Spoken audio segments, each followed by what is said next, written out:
অনুমতি রখা যাচ্ছে না, তাহলে আরও কিছু কড়া আইন করা হবে। ইন্ডিয়ান পেস্ট অ্যাক্ট 1910 সালে দেওয়া করল। তার উদ্দেশ্য কি? বিপ্লবী লেখা ও রাজনৈতিক উত্তেজনা রোধ করা, 1 নম্বর। 2 নম্বর কি? প্রতিটি সংবাদপত্রকে জামানত রাখতে হবে, সিকিউরিটি ডিপোজিট রাখতে হবে। এখন লাগে না যদি আমাদের, তখন রাখতে হতো। আর হচ্ছে সরকারের অপমান, রাষ্ট্রবিরোধী বা বিদ্রোহে উৎসাহ দেওয়া লেখা নিষিদ্ধ করা হলো। এই সময় বহু সংবাদপত্র তারা জরিমানা দিয়ে তার স্বেচ্ছায় কাগজটা বন্ধ করে বলে না, আমাদের পক্ষে আর কাগজটা সম্ভব হচ্ছে।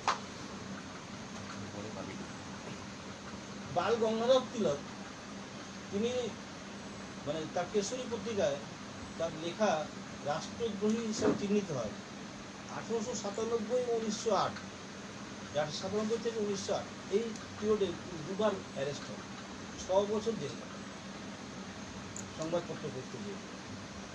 আমরা অনেক ভালো ব্যবস্থা এখনো আছে এটা। আর আনন্দবাজার পত্রিকা, যুগান্তর, সত্যাগ্রহ, হিন্দুস্তান, এই সমস্ত পত্রিকাগুলো সব নিষিদ্ধ করে দেওয়া হয়েছিল একটা সময়।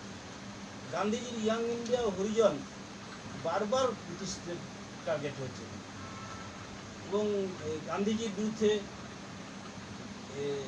ভারতীয় তখন এখন যে ইউএপিএ যেটা আছে তার ইকুইভ্যালেন্ট ইন্ডিয়ান সিটিজেন অ্যাক্ট 1920, অর্থাৎ রাষ্ট্রদ্রোহিতার সমতুল হয়েছিল, যেটা মানে বছর 3-4 আগে গান্ধীজির মাথার উপর থেকে সে ধারাটা প্রত্যাহার হয়েছে।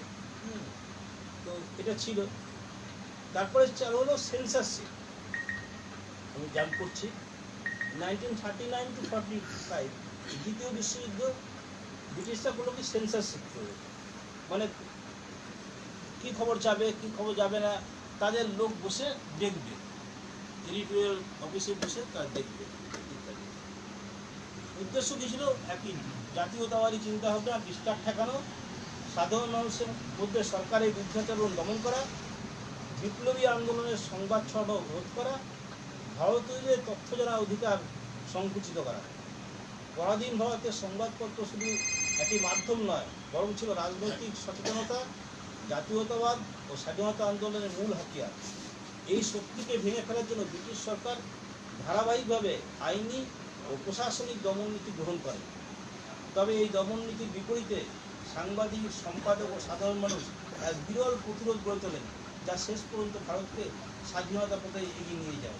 এসব সত্ত্বেও আমরা 47 সালে 15ই আগস্ট দেশ ভাগ হয়েছে ঠিকই, কিন্তু আমরা স্বাধীনতা পেয়েছি।